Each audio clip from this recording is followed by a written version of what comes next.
Hello chess friends and welcome to your Out of Chess channel and welcome to a truly amazing and spectacular game that I think could be your surprise weapon against the French defense. Welcome to an amazing gameplay by the strongest chess engine in the world by Stockfish17 against another top engine Devre in a crazy Bradford attack against the French defense. And the Bradford attack, I'll mention also in the beginning, it's a rare line, it's a rare opening against the French defense. It's not so often played in top grandmaster level.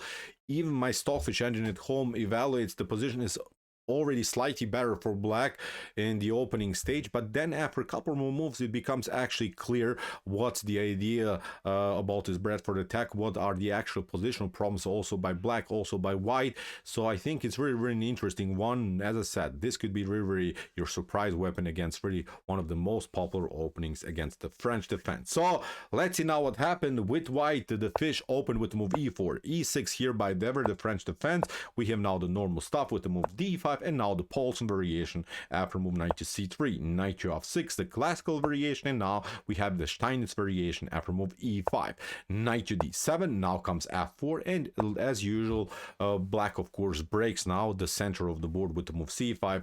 We mentioned it many times, but maybe if you're watching one of my videos for the first time, let's explain again the common strategies by white and by black of the French defense. Because of this pawn chain, black is attacking this side of the board, and because of this pawn chain by white is attacking of course this side of the board. So this becomes now this opposite side attack game. Now after move c5, Stockfish makes already a huge decision. When it comes to computer evaluations, it's not even immediately the most suggested move by top engine, but Stockfish goes immediately with here d takes c5 after bishop to c5 that Devre played, because you could of course take with knight to c5, but then you break a certain principle in chess that says that you should not play with the same piece twice in the opening stage. So that's why bishop to c5, pretty standard stuff here by black.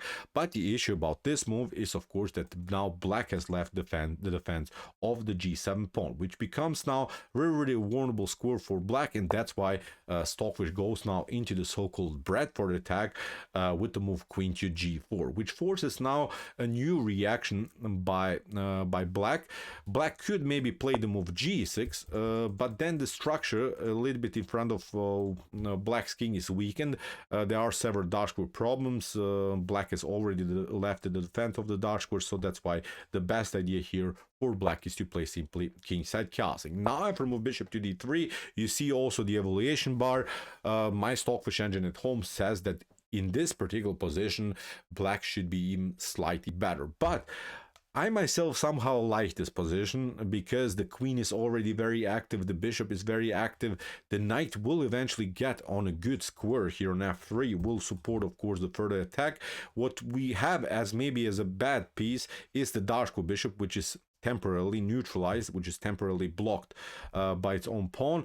On the other hand, black's pieces are not so well coordinated also. Now the knight is sorry, let's go to this moment. Now the knight is also coordinated towards the square c5. This knight is coordinated also to the square d7. So basically black's pieces are taking over the same squares, which is not of course a good setup. We have to also mention black's light square bishop is not a good piece, which is also blocked by its own pawn structure. So that's why in order to keep somehow yourself in the game, you have to play now the move f5, and f5 kicks away now the queen, because e takes f6 en passant is actually not such a good idea here for white, because then after knight to f6 black will get an extra tempo. You have to now step back. This pawn is well protected, and now after rook to e8 here black is searching for an e5 breakthrough, knight to f3, knight to c6, and you see kingside castling is not a possibility anymore here for white. Castling queenside is also not a good situation here, because the files are already open. So in some lines, if you castle queenside, I think through the c file, you're simply getting destroyed strategically, I think it's a bad position here for white. So that's why after move f5, you cannot take en passant. White has to now keep the attack and place now the queen here against the pawn on h7. And now the main tactical goal is obviously to play g4 and then try somehow to open up now this diagonal and somehow threatening black's king. Now comes a beautiful, beautiful novelty here by Devre, which makes perfect sense, queen to b6. And this move has never been played in chess history. My Stockfish engine at home also evaluates this as the best move for black, and there's almost nothing that can compete anymore against the weak square on f2. You could maybe try queen to f3 to cover your f2 square, but then bishop to g1. The knight is hanging, so there are now several tactical problems, but that was actually even Stockfish idea. Stockfish simply plays here normal knight to e2, allows even here the move bishop to f2, king to f1, and okay. White has lost now the privilege of castling, but now what should black do? I'm not seeing now so many great attacking moves. The best move probably here is like Devre played, knight to c5. You cannot pick up, of course, here this one, because knight to d3 leads into complications. You have to play something like king to f1, king to g1, and then this double check is simply something that you cannot defend. You get checkmated here on f2. So that's why for knight to c5, here you have to be really, really accurate. So Stockfish plays now the best move, b4. The issue is here, now black cannot take out the pawn because the queen gets deflected from the defense of the bishop on f2. Then white will simply counterplay with rook to b1. You have to now step back, and now when you pick up the piece, it's simply game over. White is having extra material. Nothing can be done anymore. So that's why for b4, knight takes d3 had to be played. We have now queen to d3, and now bishop to d7. Again, of course, queen takes b4 is not possible because of this loose bishop on f2. Okay, let's repeat again. White lost the privilege of casting, but now somehow the position gets more and more bad for black's bishops. The light square bishop, as we mentioned in the beginning, is already blocked by its own pawn, and you have to now in some lines bring your bishop somehow back into the game, because you don't want to have the queen overloaded just to the defense of the dark square bishop. So now you see the evaluation bar moves more and more towards equality. So I think this is a great attack. This is a really interesting attack, really useful. I think it's playable in any level of chess. So here, rook to b1. Stockfish finally protects now the pawn, bishop to h4. You see, Devre has now tough time to get the pieces back into the game. Stockfish uses now this momentum, plays now bishop to e3, queen to c7, and now bishop to c5, rook to c8, and now queen to h3. Stockfish plays now on the simple threat idea, kicks away now black's pieces. Black's pieces are now simply on the passive side. b6, counterplay here by the fish, and now queen to d8 has to be played, protecting now simply the bishop on h4. g4, Stockfish goes now for the attack. Stockfish is not waiting any seconds anymore, just goes progressively here with the same plan that we have discussed in the beginning, again targeting the h7 square. But now the bad part is, of course, that black traded off the knight for a bishop, so you don't have any more the light square bishop. So it becomes now a very, very interesting battle now on the king side. F takes g4, queen to g4, bishop to e7, and now rook to g1, simply getting use of the g-file attack.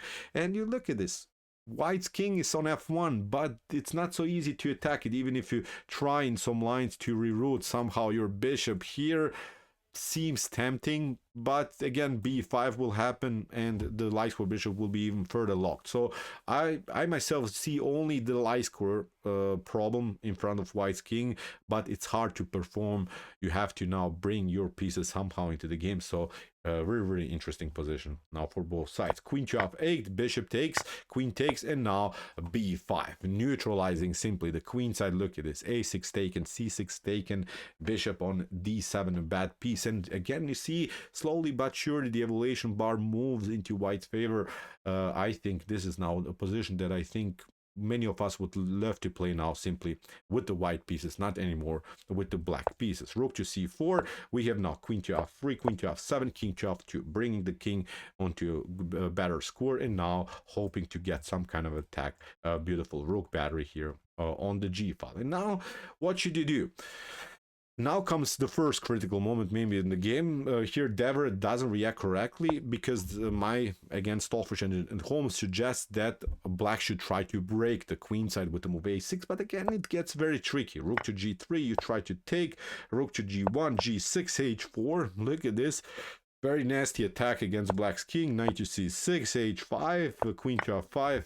Look at this. Position is collapsing, I would say. Here h6, you have to pass through, and still I would love to play more this position from white's perspective. Instead of this move a6, that was maybe the only way to survive this dangerous attack by Stockfish, Devre tried bishop to e8, and this is not a good move.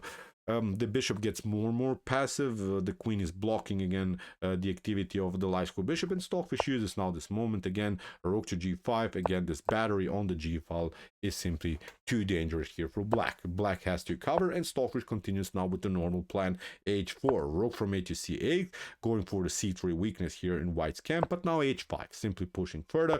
Knight to f8, Devre protects it. H takes g, rook to h5. Stockfish changes now the file that it wants to attack. You cannot take, of course, because of the activity of the rook on the g file. Rook takes c3. Risky choice here by Devre, but Devre wanted somehow to deflect the pieces from the attack on the king side. Knight to c3, and Devre tried now the move d4. Try to battle simply against this loose knight on c3.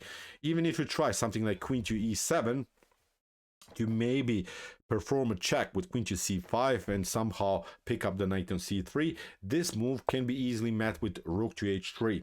Rook to h3 would solve now any tactical problem. You just defend the knight, and still the rook battery on the h file is something that bothers now black in the continuation of the game. Maybe in the continuation, rook to bishop to b5 can be played, knight to b5, check, you pick up maybe the piece, but now white king gets into security, and again this is simply too much pressure here. White is also up the exchange, so again a position that I think white should win. So now for knight to c3, that's why d4 instead of queen to e7 here by Devre, and now Stockfish continues now with a beautiful f5, and this is the epic move of this game. This is just something that Stockfish can see. Maybe, I don't know, many of us could calculate this position if someone tells you there is a certain tactic in the game. f5 is so brilliant because it's not allowing you here to take. After e takes f5, you play rook to f5. You simply put more pressure against the queen. If, for instance, rook to c3 happens, we just pick up the queen, and now in this scenario white is continuing the game with two rooks against two minor pieces. Again, it would be game over. Even if you try to step back here with the move queen to g7, then you just reroute the knight on e2. I don't know, your rook to c2 can be played, but then queen to b3 is winning the game. If you try something like bishop to f7 instead of rook takes c2, then knight takes d4, a calm move. Again, completely winning position. If you try, for instance, knight to e6 here to defend this pawn, then again rook to f6 puts more pressure against this knight, puts more pressure against the g6 pawn, bishop to f7, and then queen to e4 is simply too much to handle here. The position will crack around the square. G6, the pawn on c2 is finally protected, so again game over here for black. So very interesting position after move f5. So that's why Devre tried rook takes c3, the only good move, but now queen to h1. This is now a beautiful counterattack. Stockfish goes now for the attack against black's king. Rook takes c2 check, king to e1, and Stockfish has calculated everything in a good way. Now there's simply no good check that's possible. Rook takes g1 here in this position is not working, because after rook to h8, queen to h6, it's becoming a beautiful checkmate here on the h file. So that's why Devre has to play now move like queen to g7, but now Stockfish plays a calm king to c1, and obviously the position is game over here for black. Queen to e5, Stockfish plays now queen to h2, wants to now simplify the game by trading off more pieces. If you try in some lines to deliver some checks here, it's simply not working. White will simply step back, and look at this. In this imaginary position, the king was all over the place, but no support is there. You can just deliver a couple more checks. Once the king is cornered, you play queen to b2. Now we saw the issue, the rook was always hanging, so now after maybe trades of queens, again this should be completely winning position here for Stockfish. After queen to h2, that's why pardon me, after queen to e5, queen to h2, Devre traded off now, hoped to do something with these 3 pawns here on the king side and also in the center of the board, but it's simply not enough. Rook to c2 here by the fish, going for the a7 weakness. Knight to e6 prevents, of course, rook to c7, but now Stockfish uses the attack on the 8th rank. King to f7, a4 simply protecting the pawn, and now g5. Devre goes for some kind of an activity on this side of the board, but even if you try, I don't know, knight to c5 to go for this pawn, then there is the issue. You go simply for this one. Knight takes a4 is not possible because of rook takes a7. You try maybe g5 with takes, and then again it's game over. Even if you try, I don't know, f4 here to push, then the king is getting closer and closer to the action. Then in some lines maybe a5 could happen, and then we pick up this one, b6 when this pawn is pushed. Look at this, rook to c7. This is just one line that I've analyzed at home, but I think we can agree if white plays now really the game correctly, and we know that Stockfish does, this should be again completely winning position for the fish. So after move a4, Devre tried g5. Stockfish played now rook to h1. Interesting move, getting use, of course, of the h file, trying to attack the 7th, maybe also the 8th rank. Knight to g7. Devre keeps now everything compact. Rook to h7. We have f4, rook to c7, and now Stockfish grabs another piece, and after rook to g8 in this particular position, Devre resigns. Stockfish17 won the game. So interesting attack by the fish. Bradford attack. Memorize it, try it out, maybe first of all in some blitz bullet games, because I think here in the beginning of this opening, Black relies simply too much on this simple check, and this check is actually not so dangerous. The kings can stay long in the center of the board because the position is actually blocked in the center. It's really hard for black or for white to open the center. So now the king on f1 is perfectly fine. The bishop on f2 became actually a threat, which became really a problem. I think it's an interesting one. You see the evaluation bar is about equal. Maybe in the beginning you not win some games, but I think this is really interesting, and this could be a useful surprise weapon against the French defense. So okay, I hope that you enjoyed this video. I really enjoyed it a lot. Interesting attack again by the strongest chess engine in the world, by Stockfish17. If you want to see some other sharp tactical but also beautiful positional games, check out our commented chess games played by computer series. Here's the link of our playlist, and if you like this content, hit the subscribe button. See you soon with some more videos, and what do we say in the end? Chess is the best, of course.